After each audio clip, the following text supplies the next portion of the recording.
House Bill 2723. Imagine this. A small town cemetery sits quietly behind an old church. No one is left to care for it.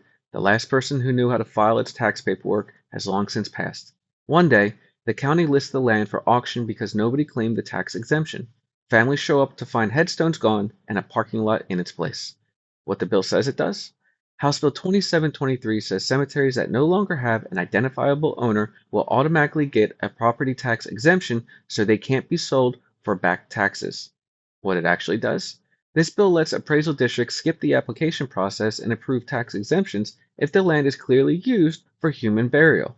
That means historic or abandoned cemeteries can be protected even when there's no one left to handle the paperwork. Who benefits? Local families who want their community's burial grounds preserved. Historical and preservation groups. Appraisal districts that no longer have to manage cemetery foreclosures. Who pays the price? Local governments and schools that lose small amounts of property tax revenue.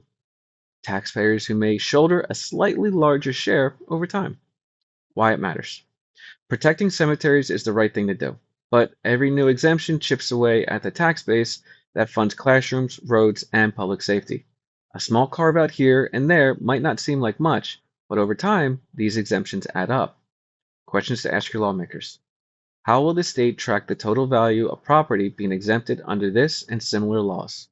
Should appraisal districts report how often they use this exemption so Texas can see its real impact? And would you support a review process to make sure these exemptions stay fair and limited to real cemetery land? Bottom line, House Bill 2723 preserves Texas history, but it's another reminder that every small tax break has a cost somewhere else.